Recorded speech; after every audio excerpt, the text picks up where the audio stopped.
आनंद भाई साहब, जो संजीव भाई कह रहे हैं, उन्होंने 1975 में जो आंदोलन हुआ था, जेपी मूवमेंट जिसको कहते हैं, छात्र आंदोलन से ही शुरू हुआ था और वहां से अन्ना आंदोलन तक का भी जिक्र किया। एक और बात मुझे लग रहा है कि जो अभी जो है, दो स्थितियां बन रही है। एक तो शेख हसीना जब वहां से निकल गई, इंडिया को पहले ही मुझे लगता है कोशिश करनी चाहिए कि ऐसी स्थिति न आए कि शेख हसीना को निकलना पड़े, भागना पड़े।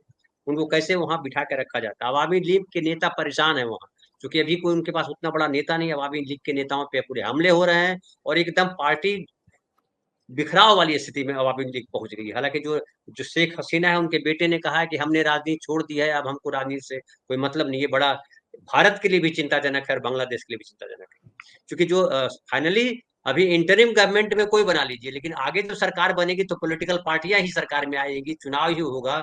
और जब चुनाव होगा तो पाकिस्तान भी है, चीन भी है, बांग्ला नेशनलिस्ट पार्टी भी है, जमात इस्लामी भी है, आईएसआई भी है, भारत के विरोधी लोग भी हैं, भारत में भी फंडामेंटलिस्ट लोग हैं, बांग्लादेश में भी फंडामेंटलिस्ट लोग हैं। आप क्या देख रहे हैं? क्या दिख रहा है भविष्य? क्या भारत सरकार को और पहले एक्शन लेना चाहिए था?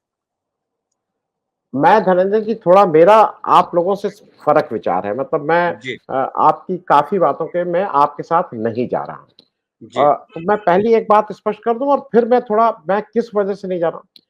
मैं बिल्कुल क्लियर हूं कि अभी शेख हसीना इस देश में आई थी 2-4 महीना पहले। उनकी लड़की यहाँ काम करती है यूएन की किसी उसमें। उनसे मिलने सोनिया गांधी, राहुल गांधी भी गए थे, उनसे मिलने मोदी जी भी गए। वो एक अपनी जगह। मोदी जी एक जगह हर एक बार एक इंप्रेशन देते हैं कि उनके व्यक्तिगत रिश्ते हैं और बिल्कुल अपने हैं, तू तड़ाक वाले रिश्ते हो गए हैं, अब तो घर की बात है। राष्ट्रों में घर की बात नहीं होती, ये मैं पहले स्पष्ट। आज उस देश में कौन प्रधानमंत्री बनेगा, कौन राष्ट्रपति बनेगा, कौन डिसीजन मेकर होगा, इससे हमें कोई लेना देना नहीं। जो वहां का राष्ट्रपति बनेगा, जो वहां का प्रधानमंत्री बनेगा, जो डिसीजन मेकर होगा, उससे हमें अपने रिश्ते ठीक रखने। वो ठीक था नहीं ठीक था, मैं अभी इस उसमें नहीं आ रहा हूं, क्योंकि मैं उस पर भी आऊंगा मेरे हिसाब से क्या हुआ और क्या नहीं हुआ। मैं कोई शेख हसीना को कोई क्लीन चिट या क्लियर सर्टिफिकेट देने का एज अ भारतीय मेरा कोई वो नहीं। वहां के लोगों को क्या ठीक लगा क्या ठीक नहीं लगा, इस तरह से तो सारे आंदोलन हो जाए। मेरा सिर्फ ये कहना है कि हम एक बार ये गलती कर चुके हैं। अब की बार ट्रंप सरकार, हमें ये गलती दोबारा नहीं करनी चाहिए। अब की बार हसीना सरकार कि अब की बार खालिदा सरकार, इससे हमारा कोई लेना देना नहीं। ये पूरी तरह से बांग्लादेश के लोग में रहने वाले पीपुल्स विल है और उनके यहाँ जो भी वो निर्णय लेते हैं हमारे लिए वही है। एक एक ग्राउंड चीजें, कुछ चीजें समझ लीजिए। एक ऐसी महिला जो आपकी बहुत घनिष्ठ दोस्त थी, आपके ऑपोजिशन और रूलिंग पार्टी दोनों के नेता उनके यहाँ जाते थे। आज इस 145 करोड़ के देश में एक और महिला को रखने के आप नहीं रख सकते। आपको उनको सेफ आप सिर्फ वहां यहां आ सकती हैं और हर घंटे हो रहा है क्योंकि यूके दे नहीं रहा है, वो फिनलैंड में कोशिश कर रही है, वो यहां कोशिश कर रहे हैं, आप अपने यहां नहीं रख सकते। तो इस डिप्लोमेसी की इस हार्श रियलिटी को पहले अपने को स्वीकार कर लेना, क्योंकि अगर आप ये स्वीकार कर लेंगे तो हमारे बहुत से कमेंट शायद ज्यादा ऑब्जेक्टिव हो।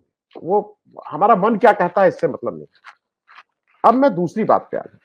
थोड़ा ये भी समझ लीजिए कि वहां पे जो हो रहा है उससे हमें क्या सीख मिलती, मैं हम्म, उसको सीख के रूप में देख रहा हूं। बिल्कुल क्योंकि सही। वहां की बहुत सी चीजें समानताएं हैं। वहां पे एक इलेक्शन होता है जिसमें ऑपोजिशन बाइकआउट, वो ऑपोजिशन अच्छा है खराब है नहीं खराब है वो मैं उस पर नहीं जा रहा। वो ऑपोजिशन क्या है किसके साथ अलग, लेकिन एक ऑपोजिशन बाइकआउट करता है और वो इसलिए बाइकआउट करता है कि उसका कहना यह है कि वहां का इलेक्शन कमीशन कॉम्प्रोमाइज है, निष्पक्ष नहीं है। आपको कुछ समानता कहीं नजर आती है क्या? बिल्कुल आती है। वहां का विपक्ष ये कहता है कि नहीं, सिर्फ यही तक नहीं है। हम्म, वहां का जब वोट पड़ता है तो वहां का इलेक्शन कमीशन अनाउंस करता है कि यहां 28% वोट पड़े और फिर वो एक आध महीने बाद वो 40% हो जाते हैं। आपको समानता नजर आती है कि नहीं आती?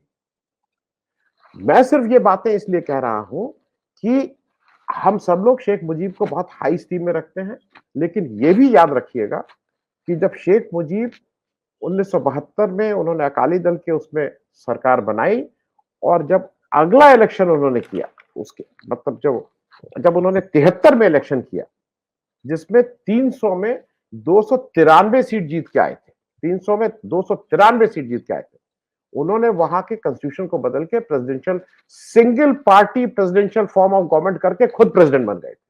और उसका हश्र क्या हुआ? आप पीपुल्स विल करेंगे तो उसके बाद 15 अगस्त 1975 में शेख मुजीब को अपनी जान देके जिस जिस जिस देश को उन्होंने अपनी जान दे, एक तरह से जान करीब करीब चली गई थी, दे के बनाया था, उस देश के लोगों ने उनकी जान ले ली। बिल्कुल। एक, मैं इसलिए कह रहा हूं कि ये बहुत साधारण नहीं है। आज सब लोगों को ये लग रहा है कि नहीं नहीं बेगम इनके साथ बहुत गलत हुआ है। इनके साथ जरा क्या गलत हुआ ये भी समझ। आपने खालिदा जिया को 2018 में आपने उनको 5 साल की सजा दी। और किस लिए सजा दी? कि उन्होंने एक अनाथालय के घोटाले में कुछ वो किया, इसलिए उनको 5 साल की सजा दी जाती। और उसके बाद उस सजा को 5 से 10 साल बढ़ाया गया कि वो इलेक्शन में पार्टिसिपेट ना कर पाए। आपने खालिदा जिया के बेटे जो तारिक रहमान हैं, उनको एक 2004 के एक मुकदमे में कि वहां एक बम ब्लास्ट हुआ था, उसके वो मास्टरमाइंड थे, इसमें आपने उनको आजीवन कारावास दे रखा है। आपने उनको वो इलेक्शन नहीं लड़ सकते ये कर रखा है। और वो अब वो बांग्लादेश वापस नहीं आ सकते, वो भी इंग्लैंड में बैठे हुए हैं। इंग्लैंड में है या किसी यूरोपियन कंट्रीज में, जहां तक मेरा वो है वो इंग्लैंड में। ये बात मैं सिर्फ इसलिए कह रहा हूं कि आपको एक लार्जर पिक्चर देखनी। मैं इसको एक निष्पक्ष और ऑब्जेक्टिविटी के रूप में देखने की कोशिश कर रहा हूं। मुझे जो जो मेरी समझ है कि, और ऐसा नहीं है, वहां का एक पहले नियम था। और वो नियम, एक चीज और याद रखिएगा, अवामी लीग ने 1996 में जब ये जो खालिदा जिया की पार्टी थी बीएनपी, उसके जब 300 में से 278 सीटें आई थी, तो इन्होंने उस समय इन्होंने उस चुनाव का बहिष्कार किया था और फिर एक डिमांड की थी कि भाई ये केयर टेकर गवर्नमेंट के ही उसमें होना चाहिए। और वहां का कॉन्स्टिट्यूशन में संशोधन हुआ था 13th अमेंडमेंट, जहां पे केयर टेकर गवर्नमेंट के उसमें ही चुनाव होगा। 1996 में अकाली दल की, अरे अवामी लीग की, अवामी लीग, अवामी माफ लीग। कीजिएगा, माफ कीजिएगा, हम्म, वो अवामी लीग के ही कहने पे वो कानून में संशोधन हुआ। और जब 2011 में बेगम हसीना आ जाती हैं, मतलब आ जाती है पहले, 2011 में इन्होंने उस कानून को फिर हटा दिया। तो मेरा कहना यह है कि आप जब आपके लिए हो तब तो वो केयर टेकर गवर्नमेंट हो, और जब दूसरा डिमांड करे तो आपके लिए केयर टेकर गवर्नमेंट ना हो। मैं उस पर कुछ कमेंट नहीं कर रहा। अब बात हो रही है आरक्षण। वहां का आरक्षण, हमारे यहां उसको कुछ कराया जा रहा है कि वो देखा जाए कोटा में कोटा और फला। वो आरक्षण और ये आरक्षण, जैसा संजीव जी कह रहे हैं, वो बिल्कुल फर्क आरक्षण। ये जो 30% आरक्षण दिया गया था, इसका क्राइटेरिया उनके स्वतंत्रता संग्राम, जो उनका स्वतंत्रता संग्राम 1971 का था, वो था। और उसपे केवल अवामी लीग के लोग ही उसके लाभार्थी हो रहे थे, ये फर्क था। उन्होंने एक एक एक, एक उस पे जहां पे आप 40% में भी आपको कुछ वोट मिले, उन लोगों, उस वर्ग विशेष के लिए उन्होंने कर दिया, इसलिए दिक्कत थी। और एक आंकड़ा और समझ लीजिए, जो ज्यादा ग्लोबल चीज है और जिसमें भारत जितनी जल्दी इससे सबक ले ले वो अच्छा है, वहां 17 करोड़ की पॉपुलेशन है, 3 करोड़ बेरोजगार, 3 करोड़ बेरोजगार। वो 3 करोड़ बेरोजगार में, और अब आप इसको अच्छा मानिए बुरा मानिए, वहां पे जब अभी जुलाई में ये शुरू हुआ, और 21 जुलाई को जब सुप्रीम कोर्ट का ऑर्डर आया, उसके बीच 200 छात्रों को ने शहादत दी वहां। लेकिन 200 छात्रों के शहादत देने के बाद वहां का सुप्रीम कोर्ट कम से कम उसको 30 से 5 किया। हमारे यहाँ 750, 750, उसको उन्होंने, उसको क्या किया था? हमारे यहाँ 750 किसानों ने दिया, आपने सुप्रीम कोर्ट के कान पे जू रेंगी?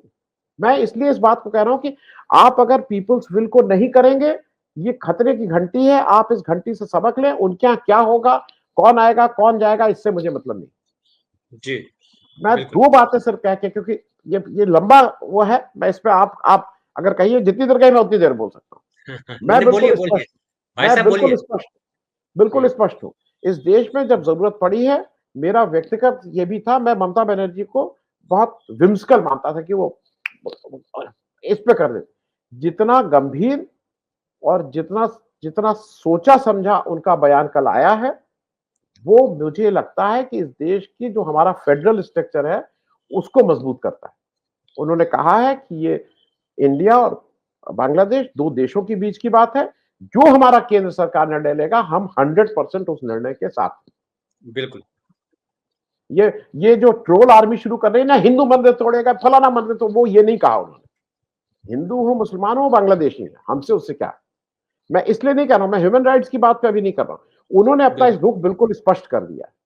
मुझे आज दुख इस बात का है कि एक ये बहुत बड़ी एक्टिविटी है। इस देश ने 1971 में ह्यूमन राइट्स का और इस देश की ज्योग्राफी, जो अगल बगल के हमारे देश थे, उसको बदलने का इससे बड़ा इवेंट 1947 के बाद नहीं हुआ है। वहां जब इस तरह का कुछ हो रहा है, आज जब आप ऑल पार्टी मीटिंग बुला रहे हैं, मोदी जी के चेयरमैनशिप पे वो मीटिंग होनी चाहिए थी, क्योंकि मैसेज पूरी दुनिया को जाना, मैसेज पूरी दुनिया को जाना कि भाई हम एज अ नेशन साथ ऐसे खड़े हैं।